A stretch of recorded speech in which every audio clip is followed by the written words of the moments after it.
Good afternoon and welcome to Hudson Institute. I'm Ken Weinstein, President and CEO of Hudson Institute. Our mission is to promote U.S. international leadership and global engagement for a secure, free, and prosperous future. My colleagues and I are absolutely delighted to welcome Reza Pahlavi back to Hudson Institute to discuss the future of Iran at this critical moment in history, a moment that in early December 2019, Nobel Prize winner, human rights activist Shirin Ebadi termed, quote, the beginning of the fall of the Islamic Republic, end quote.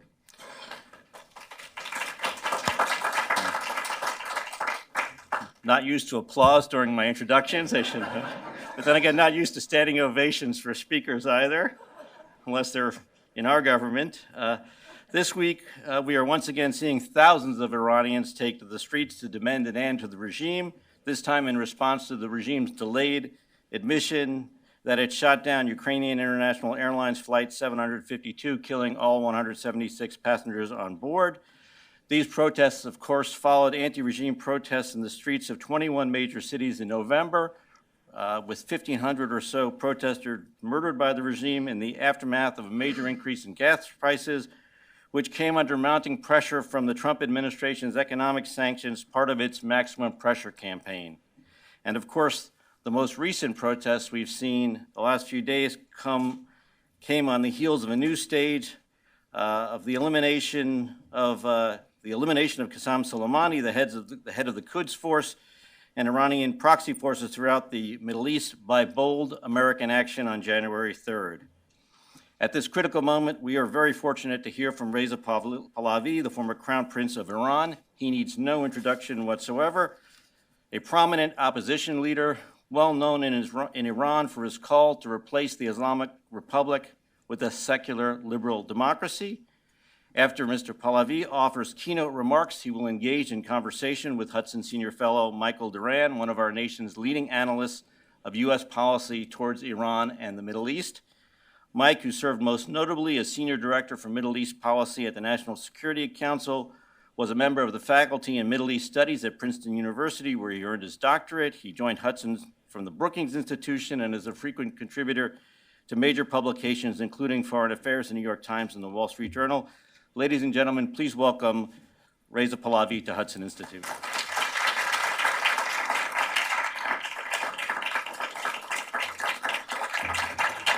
Thank you. Thank you. Ladies and gentlemen, good afternoon. درود به هم‌میهنان عزیزم در ایران و سرتاسر جهان. Before anything, I would like to thank Mr. Ken Weinstein of the Hudson Institute for inviting me to this event. When the request first came several months ago, we had some scheduling issues that pushed the date to today. Little did we know then that the timing was going to be incredible, albeit under sinister circumstances. I'm also glad that millions of my fellow compatriots inside and outside the country are watching this live event on television and social media. This is perhaps the first time in 40 years that they can follow my comments to a foreign audience as it is unfolding. Allow me, therefore, to offer some opening remarks before we move to the Q&A. The history of the Islamic Republic and its reign of terror in Iran and abroad traces back roughly 40 years. Looking across the arc of this history, we see that not much has changed. I would like to recall some of this history with you today. In 1979, within weeks of its inception, the regime executed many civilian and military officials and murdered hundreds of individuals based on religion, ethnicity, profession, culture, or belief, including Farrokhru Parsa, Iran's first female cabinet minister, and Habib el-Ghanian, the leader of Iran's Jewish community. That same year, it took 52 American diplomats hostage and held them for 444 days. Beginning in 1980, it launched an international killing spree assassinating exiled Iranians like Prime Minister Shapur Bakhtiar, General Gholam Ali Oveisi, and Abdurrahman Borumand, all in France, and Fereydun Farrokhzad in Germany, and Ali Akbar Tabatabai here in Washington. At the same time, it was using Iranian children as minesweepers, sending them to their deaths in a disastrous war with Iraq, which it dragged on shamefully for 8 years. In 1983, it arranged an attack on American Marines in Lebanon, killing 241 servicemen in their barracks. In 1988, on orders from Ayatollah Khomeini, it executed thousands of young Iranians for their purported leftist political beliefs. In 1994, it coordinated the bombing of a Jewish center in Buenos Aires, killing 85 people and injuring more than 300. Then in 1996, it targeted the Khobar Towers in Saudi Arabia, killing 19 American soldiers. In 1999, under the administration of so-called reformist Mohammad Khatami, and at the urging of Qasem Soleimani, it crushed a wave of student protests by terrorizing universities, including killing students in their dorms. Later in 2009, it repressed brutally a wave of massive, non-violent public demonstrations during the Green Movement, murdering many innocents, such as Neda Agha Sultan, in the streets. In the years that followed, its IRGC Quds forces led efforts to preserve at any cost the blood-soaked dictatorship of Bashar al-Assad, leading to the deaths of hundreds of thousands of Syrians, including 20,000 children, and the displacement of several million others. On the heels of 2 years of nationwide protests, just a few weeks ago, at the height of anti-regime demonstrations in more than 150 cities and towns, it cut off internet service, and in the communications blackout that ensued, it massacred an estimated 1,500 protesters and detained at least 7,000 others, including grieving parents. And most recently, after launching missiles into Iraq, it shot down Ukraine airline flight 752 above Tehran, killing all 176 of its passengers, many of them Iranians. Just as the regime has shown an undeniable pattern of consistency in its behavior, so have Western democracies in their behavior towards the regime. For much of these 40-odd years, the leaders of the free world have sought to engage this regime both in trade and in diplomacy. Along the way, there have been limited episodes of political pressure, almost always led by the United States. But there have also been episodes of outright appeasements, also led by the United States.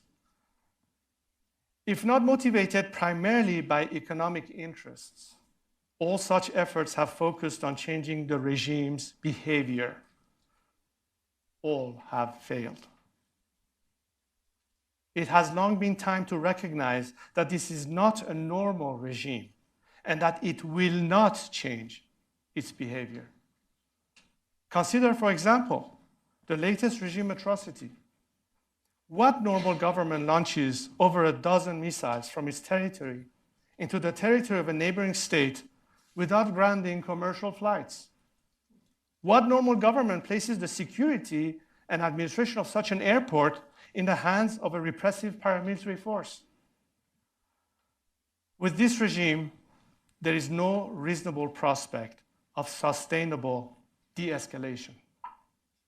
But with the Iranian people, there is the opportunity for sustained peace and friendship, because there is no quarrel to begin with, just shared interests, shared values, and for now, a shared enemy. To my compatriots, this regime is an anti-Iranian occupying force with no regards for the history, the culture, or national interest of Iran and Iranians. And to you, this regime is the greatest single menace to peace, stability, and prosperity in the Middle East, not just because it sows division, destruction, and death across the region, but also because it stands between you and the Iranian people, one of your most natural allies anywhere in the world. My compatriots understand that this regime cannot be reformed and must be removed. For years, they have been risking their lives to confront this regime. They were protesting courageously again this last week. It is long past time for you to hear their voices. In offering the regime negotiations without preconditions, you neglect the people's demand for unconditional support. In fact, you betray them by accommodating their oppressors. International attention and solidarity are vital to any movement seeking to overthrow a totalitarian regime. The Iranian people's struggle is no exception. This is precisely why the regime's proxies and apologists in the Western media and policy communities work diligently to frustrate any form of support for the free world, whether by advocating cuts in funding for civil education or human rights initiatives, or by peddling the absurd argument that even speaking of the regime's crimes will undermine democratic progress. Let us consider again the regime's latest crime against humanity, the shooting down of Flight 752. After 4 days of deplorable obfuscation, the regime was forced to take responsibility for the murder of 176 innocent men, women, and children, but only because of international scrutiny and persistence. Imagine a slightly different fact pattern. An Iranian airline, a domestic route with no foreign or dual nationals. We would never have learned the truth. Leading democracies like Canada and the United States have a decisive role to play in holding this regime accountable. This latest episode is a compelling illustration of the impact they can have. Just like the victims of Flight 752, the Iranian people deserve your attention and support. Today, I look forward to discussing a new path, one that focuses on engaging the true sovereigns of Iran, the people of Iran. This regime deserves every form of maximum pressure, but my people deserve every ounce of maximum support. Thank you very much.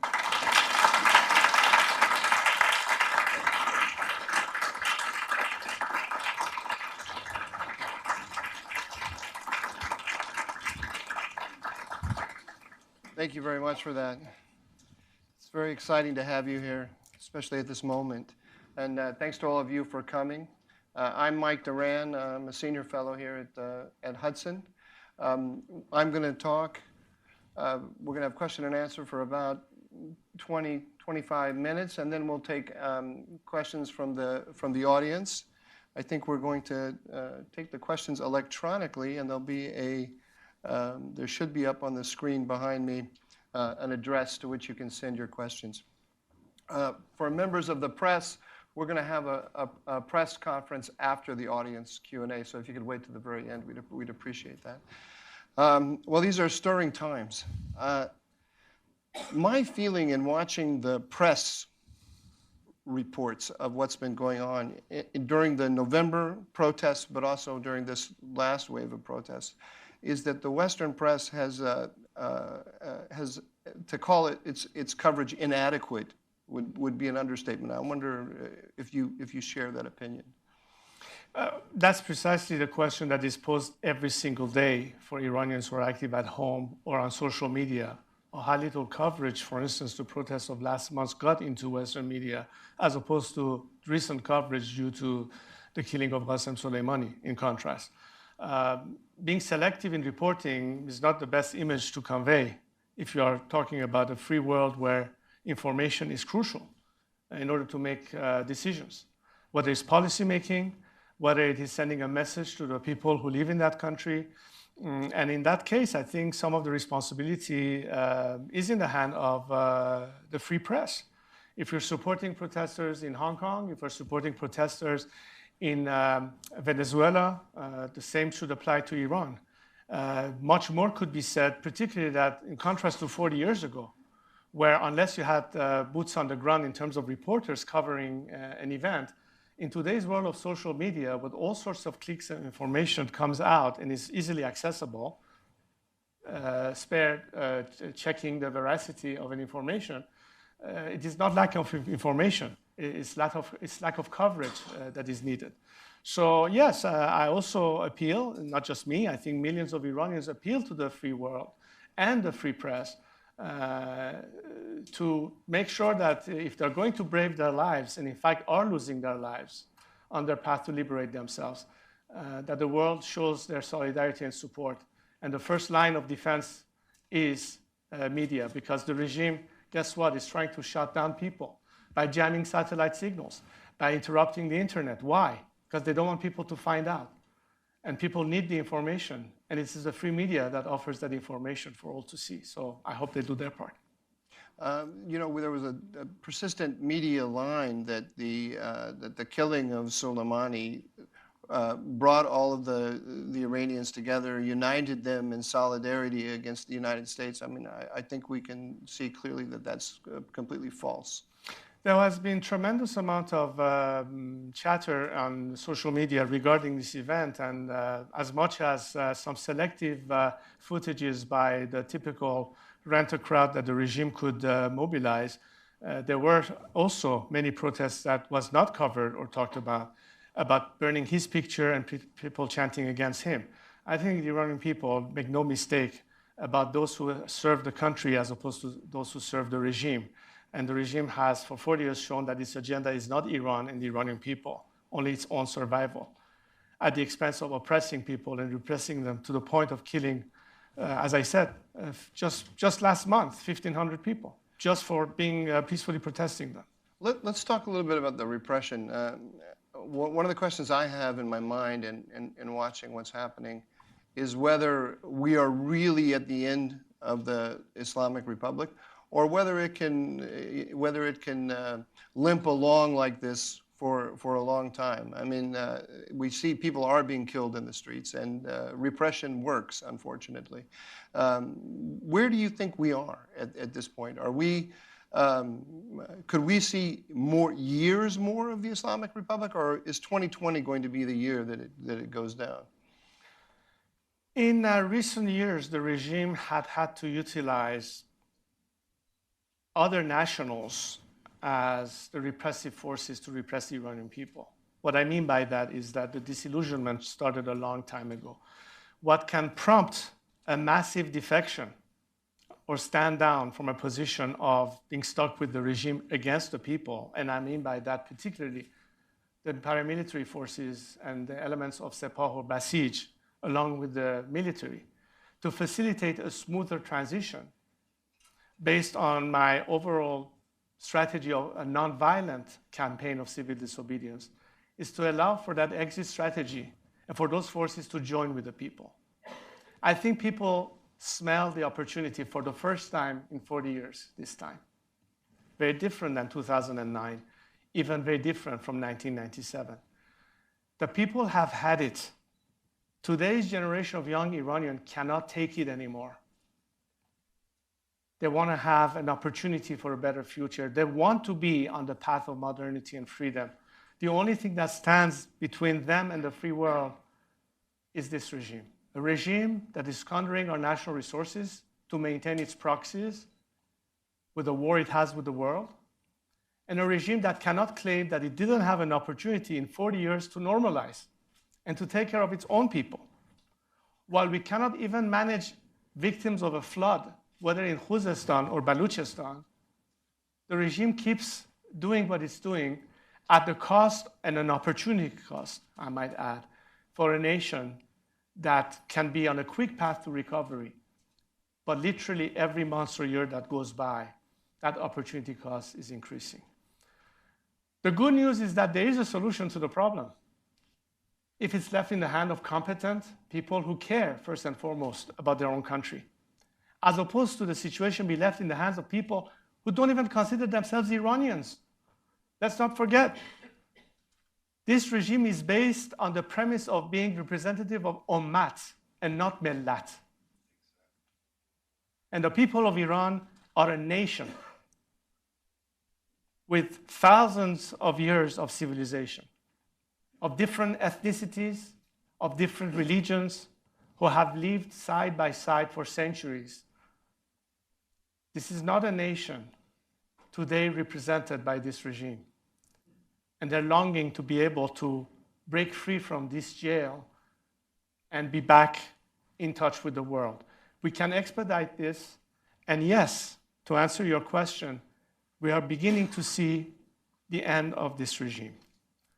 All I have to say about this to the regime leaders, including Mr. Khamenei, that it's time for him to let go and step down, allow for the people of Iran to free themselves with the minimum amount of casualties.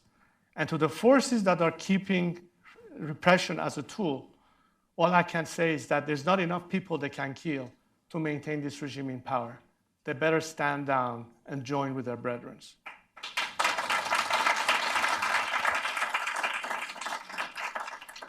Just for our viewers in Milwaukee, you said that there's a distinction between the regime sees itself as the representative of the universal Islamic community as opposed to the nation. And you want to transition to nationalism away from this universal ideology. You've mentioned a couple of times now peeling off members of the Revolutionary Guard or staunch supporters of the regime. Years ago, 2006, I met with a prominent British diplomat who'd spent a lot of time in Iran, and he told me that he was amazed at how many members of the Basij he met who would ask him for visas. So people who are actually, whose livelihood is tied up with the regime were looking for a way out back then. That's, 13 years ago. Do you have any ideas about how to peel? It's in a situation like this where it's so polarized and where it's turning violent. How do you encourage defections and get people to whose heart is no longer in supporting the Islamic Republic, but whose livelihood is tied to it? How do you go about doing that? To put it in the most simple terms, a fact that they can survive regime change and belong in a future system with their own people, and also a sign that there is support for that change, so they are not caught in no man's land. When you look at changes that occurred, let's say in the past 20 years or so, whether it was in South Africa, whether it was in Eastern Europe, one key factor was the fact that, A, the people who tried to put an end to their respective regimes, whether it was in Moscow or in South Africa or in Eastern Europe, knew that they had the support of the free world, and that the free world was resolute in putting an end to that situation. Today, it is very difficult for anyone in the outside world to expect the people of Iran to be able to take alone this repressive regime without knowing that this time the world is on their side, as opposed to continue insisting on negotiating with the regime and bringing it back to a table, albeit under some kind of a modification of their behavior. As I said in my opening statement, the regime has been what it is from day one. It is like suggesting that, well, let me put it this way. You can tame a horse, a white horse. You can even tame a lion, but I doubt that you can tame a shark. It's in its DNA. This has been the regime's DNA from day one. Don't forget one thing. The founder of this regime, Khomeini, first word to a reporter asking him the question about how he felt returning to Iran after 15 years of exile, his answer was one word: nothing. And this nothing is now haunting this regime because millions of Iranians care about Iran. And therefore, isn't it time to end a dialogue that is pointless and start a dialogue with the people of Iran, with the secular democratic forces? Because we are part of the solution, but this regime remains part of the problem. And change cannot occur if you keep repeating the same mistake and expecting a different outcome. I trust that my compatriots do not need any particular coaching in terms of understanding what should their aspiration and desire be to live in a free society when they are sovereign and they have responsible and accountable governance. We are very close to getting there, but we need every ounce of encouragement and support. The people of Iran need to know that there's light at the end of the tunnel. They need to have hope that they won't be abandoned because they have already braved and risked their lives with no support whatsoever. Imagine what they can do if they start having real support for a change beyond rhetoric. Beyond rhetoric. I wonder if we could turn to your role in this process, and maybe we'll just start by me asking you, how do you envision your role in this, the final months, years of the Islamic Republic? To the extent of the trust and that people place in me and the name recognition that I have, I certainly have tried to do the best I can to encourage as much coordination and unity among like-minded forces, because we have a common agenda to free our country. There'll be plenty of time to debate our differences in a democratic atmosphere. And at the end of the day, the best thing I can say to people is, regardless of what they believe in, the only way to measure ultimately what people want or desire is the ballot box. And how could we possibly determine our future if we don't have the opportunity to have free elections? Any democracy functions that way, and it should be no different for Iran. So the quickest we get to a point that we can finally organize elections and have the ballot box speak the will of the majority, we will still not be able to achieve our aspirations for a free and democratic societies. We have never had, in our entire history, free elections in Iran, have we? Isn't it about the time to say we belong to the 21st century rather than the medieval ages? I believe that's what millions of Iranians are chanting in the streets today when they challenge the regime's legitimacy, when they call down to the end of this dictatorship. Their voice is beginning to finally get heard, not just heard, but responded to. And one of my tasks, and what they have asked me throughout the years, is to convey their message to the free world and to be able to bring as much support that I can possibly orchestrate towards their goals and ambitions inside. Now, clearly, there has to be a distribution of tasks. A lot needs to be done inside and outside of Iran. But it is with a common agenda that we will be able to succeed, because where we differ in some opinion and ideology, I think the majority believe that we have a far more common agenda, a national agenda that transcends ideological preferences or party politics. It is truly a national challenge that faces my compatriots today. We do have the backdrop of history, we have the backdrop of civilization, but we also have to have a vision. And I've always said in all these years that I never look back, I only look forward. We have to have a vision, and that vision starts with a national dialogue, and that national dialogue can only exist when there's no muzzling of the free press, where there's no repression of ideas or opinions.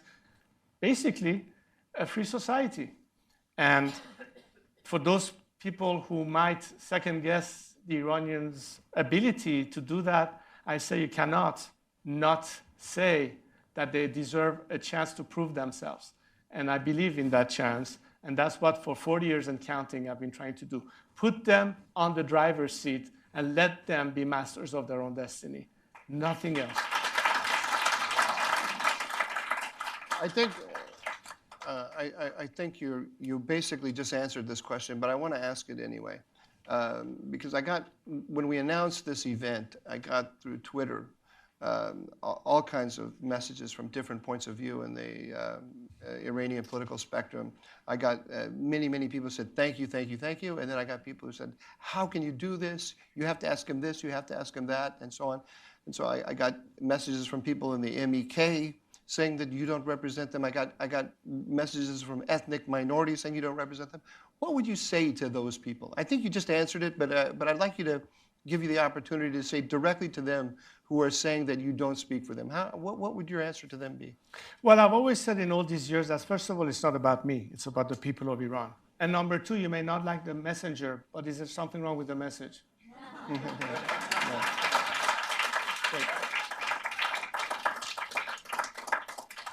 Let's switch now to the role of outside powers. In your opening remarks, I took that to be a very blunt statement, I would say, to the Trump administration. Don't negotiate with the regime at this point. What would you like to see them do at this stage? What are they?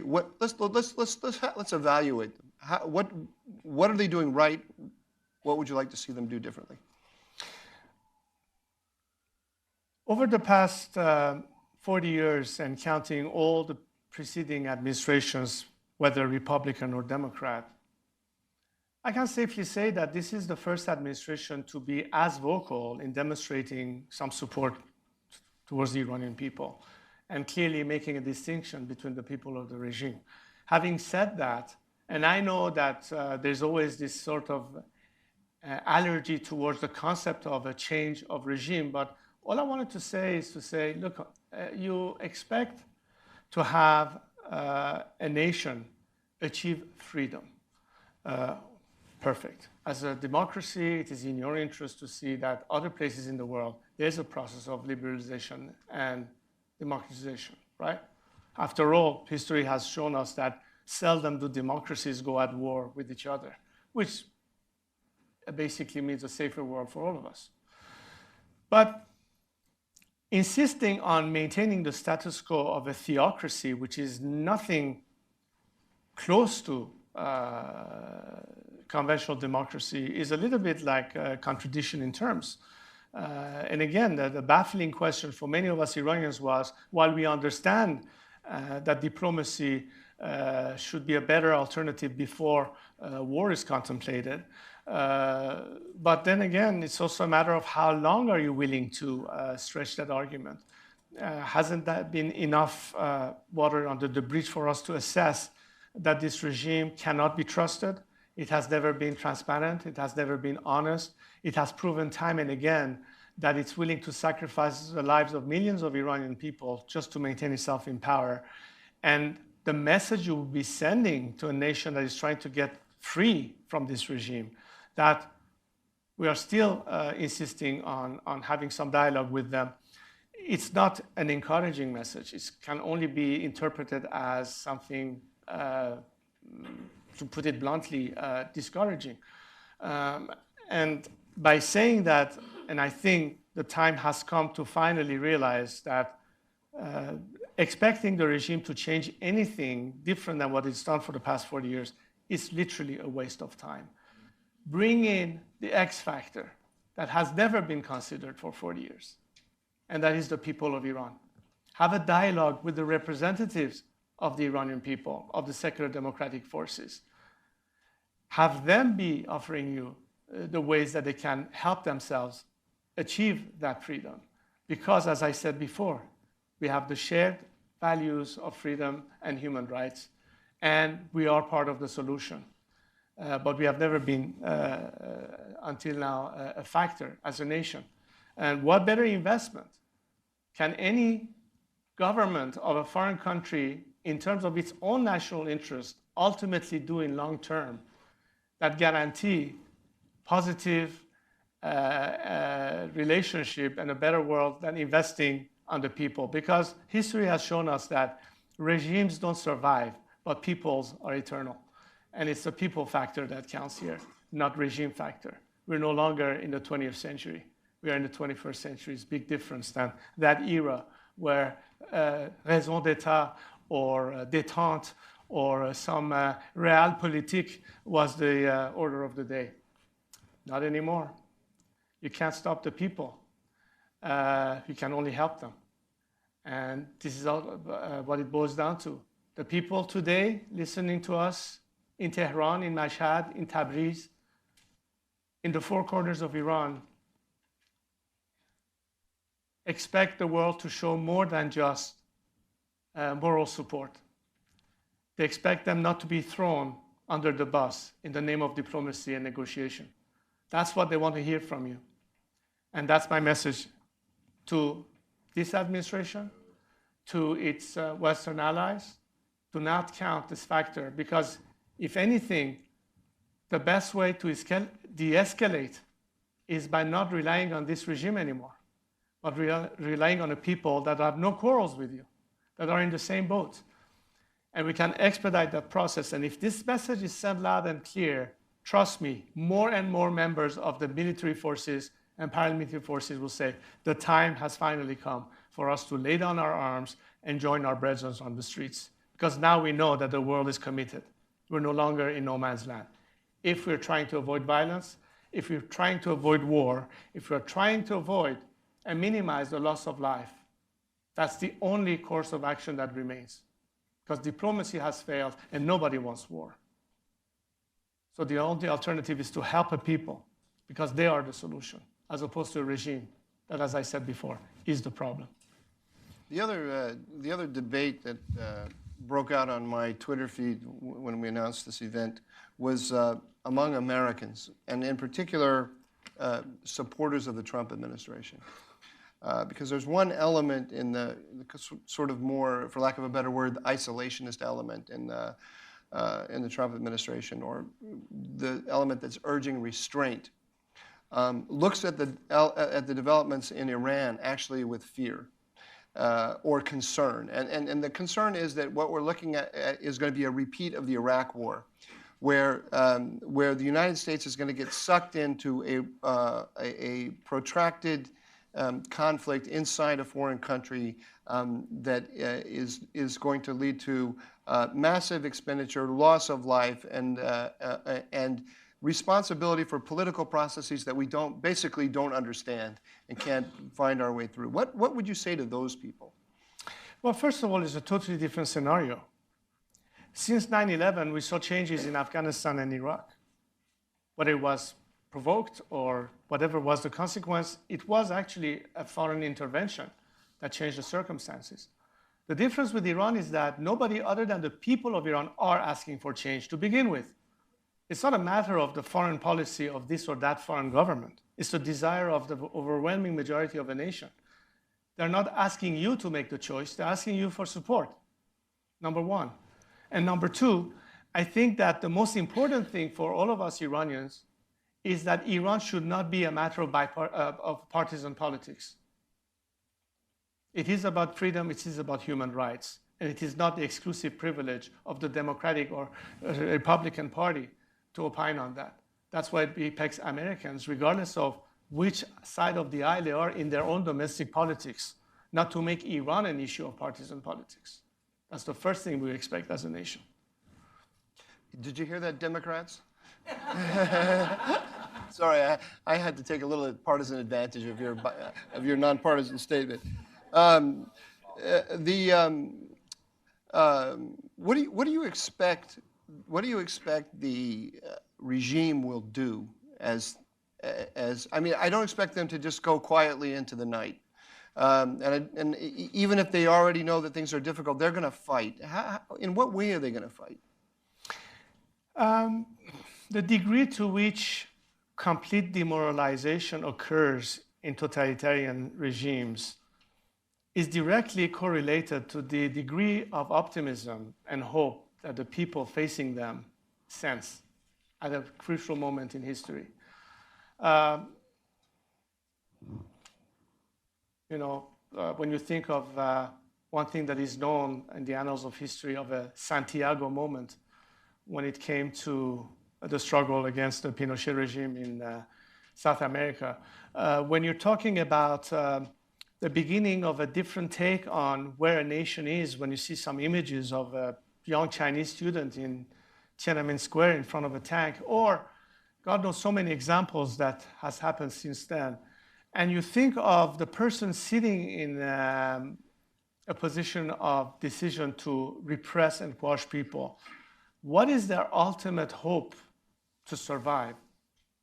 Part is that they can continue repressing without pity, with no consequences on the basis of the outside world, which is why it's important to maintain maximum pressure.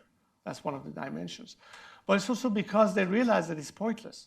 I think Mr. Khamenei, for the first time in the last few weeks, have realized that this is beyond salvaging, that people are openly chanting for his, basically removing himself from the picture.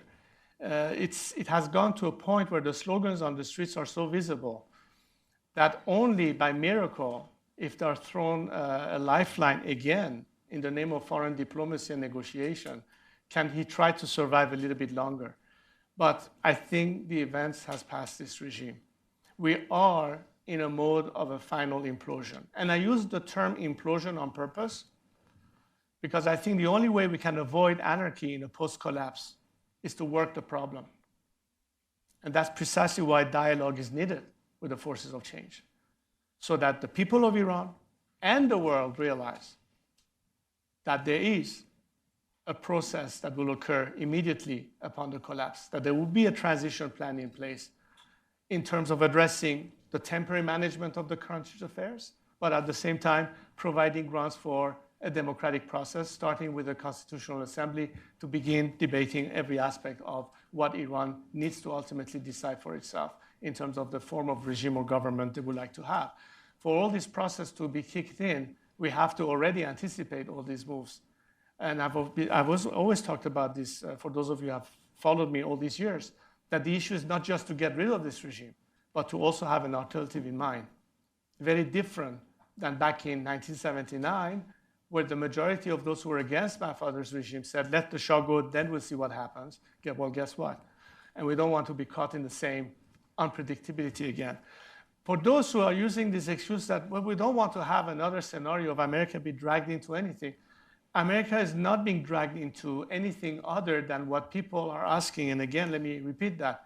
All we need to know is that you're on the right side of the equations. The people are doing the job. It's not going to be American forces. It's not going to be an intervention of any sort. It's basically supporting a nation on its path to claiming their country back from a regime that has put them literally in jail for the past 40 years. That's the investment, but you cannot just talk about it. You have to actually take some steps towards that. We have to do our part. When I say we, I mean we, the Iranian people, both at home and abroad.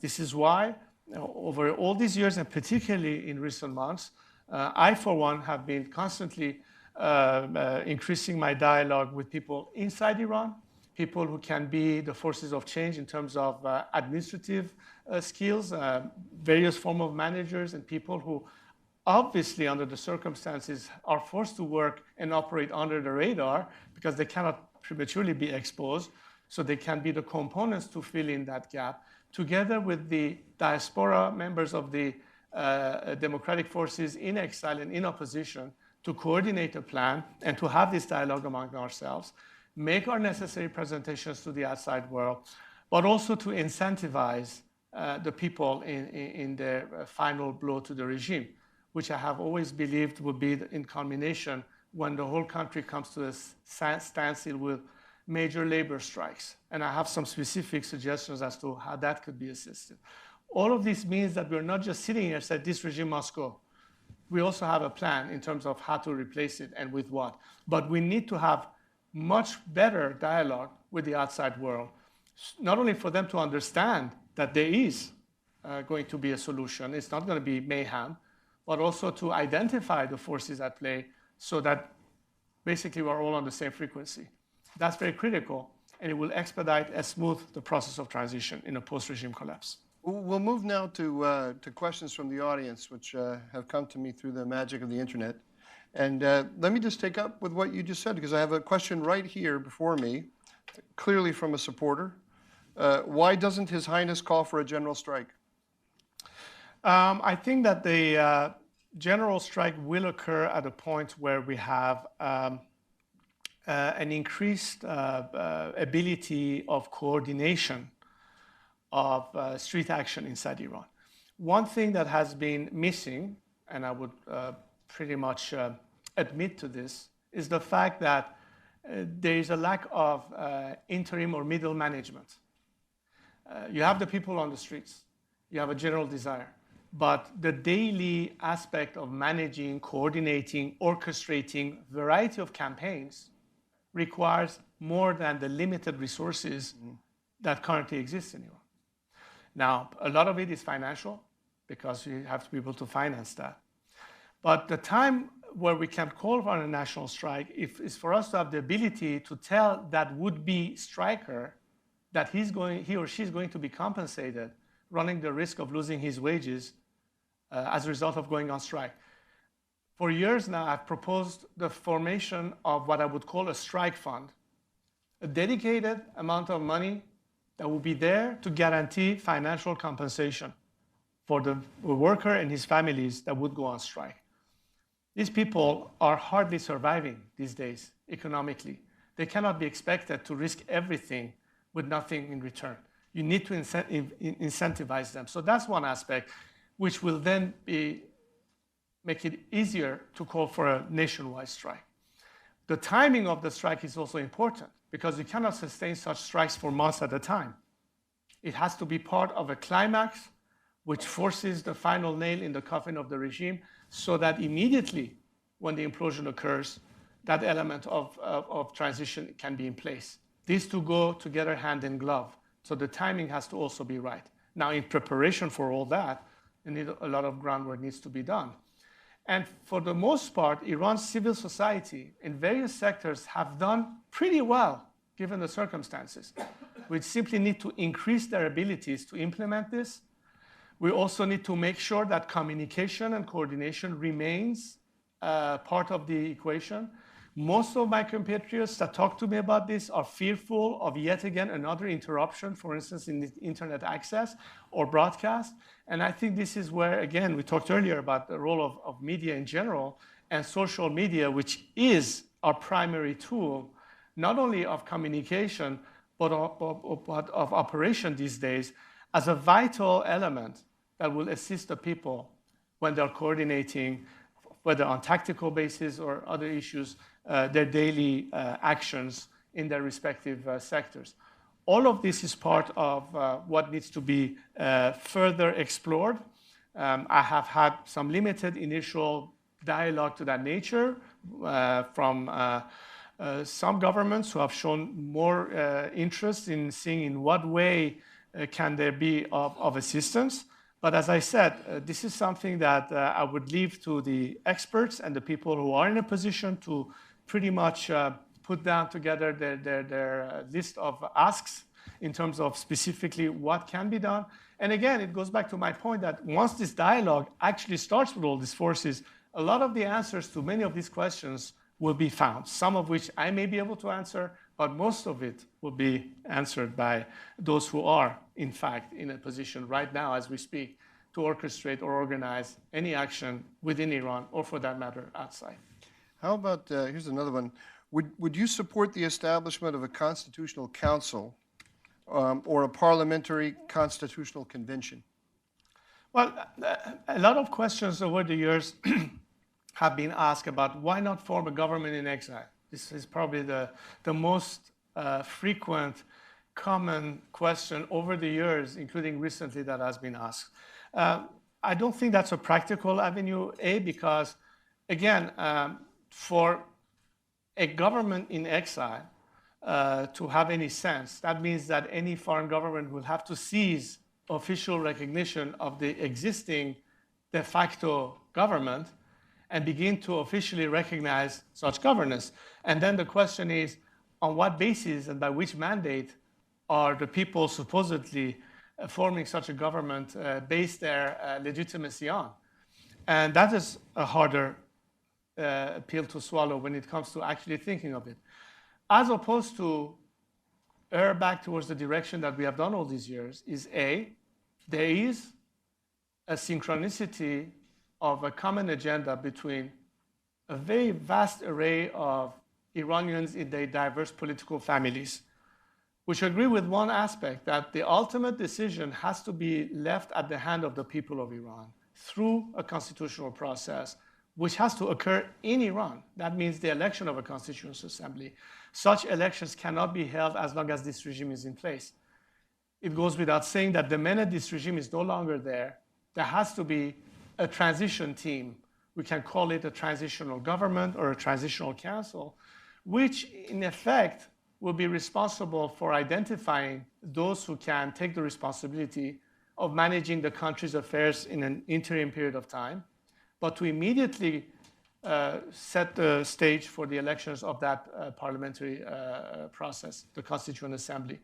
So minimal work is done in terms of new legislation.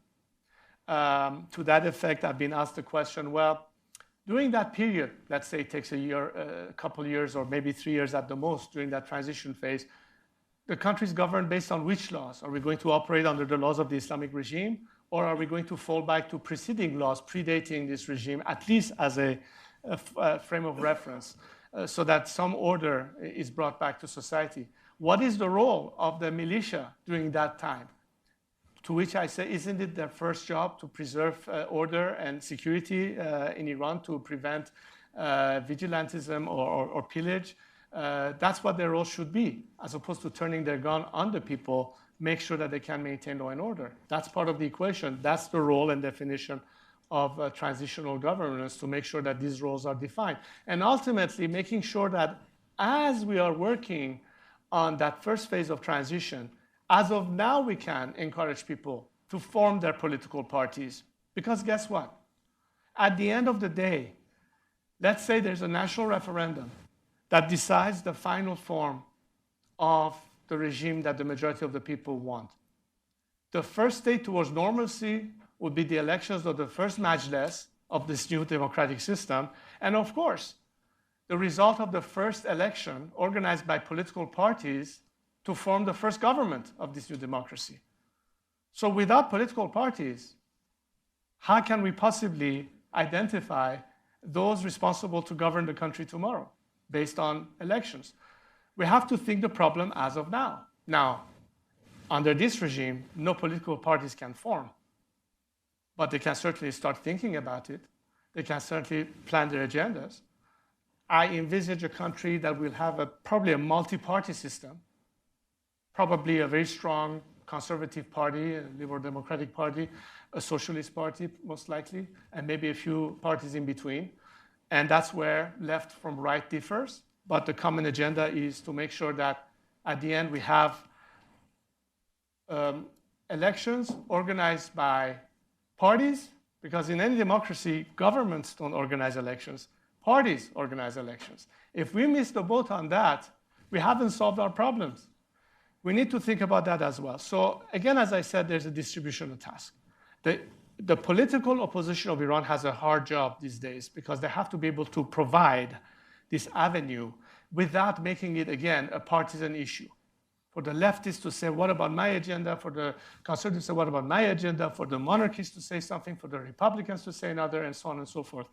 Let's make sure that we can at all times guarantee that every voice will be heard and no voice will be muzzled. But there is a rule of the game, the democratic process.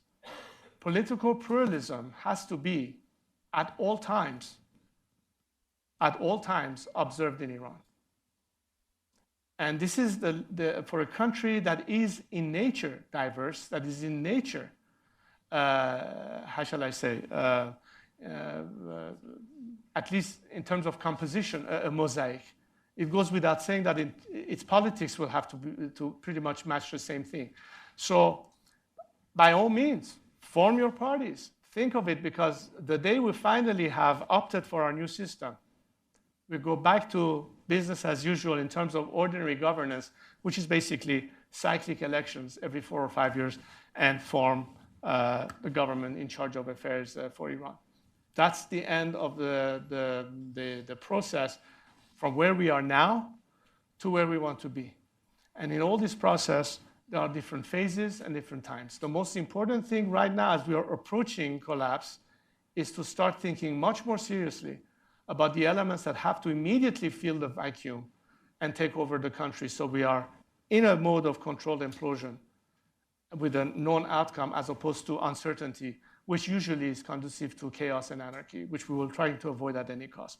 But then again, to the outside world, my message is the fact that you're concerned about not having anarchy doesn't justify your policy of maintaining status quo. That is no longer tenable. That needs to change. That's the first element that needs to change. You already addressed this issue, but let me read this question to you. And if you have anything to add, you can add. And if you've said everything you want to say, we can just stop right there. It's an election year in the U.S. We have a president whose legitimacy is questioned. Whether it be fair or not is questioned. How do you recommend the Iranian opposition navigate their goal of liberty without getting caught in the crosshairs of partisan politics in the U.S.? As I said, the first hope of any of our activists, civil rights and human rights advocates inside and outside Iran when it comes to the future of our country is not to have the domestic politics of a foreign government divide them over their bipartisan or multi-partisan support to the Iranian people. Of course, in any country, you have an internal debates. There's no question that America is perhaps more than ever divided when it comes to internal politics. From the day I've started to live in this country, I've never seen it as such. But it is happening at the time where the world needs to have clear messages sent to unwanted systems that still prevail. And usually, those kind of regimes always find a way to take advantage of any internal division of foreign countries when it comes to their attitude vis-a-vis that given country. They will play to the max through their fifth column and a wave of apologies, as we have witnessed many times. On behalf of the silent majority that cannot openly state it back home, but would like me to use this platform to convey again to you, is that when it comes to Iran, we want Democrats and Republicans in America to realize that we, the Iranian people, demand the same freedoms and the same rights as you enjoy in this great democracy of yours in America. And regardless of what domestic argument you have, do not let that affect your unconditional support to our cause. That's my message on behalf of my compatriots to the American people and its government. And I hope that you will find an answer to this inquiry back to the Iranian people. Whether it's the president saying it, whether it's his opponent saying it, whether it's the American media saying it, you are addressing the Iranian people. Here's your opportunity to say we are with you as opposed to not. So all of that is, as we speak, unveiling. I think there's a beautiful note on which to end. So please join me in thanking Reza Pahlavi for these very, very informative remarks at this historic moment. Thank you very much. Really appreciate it.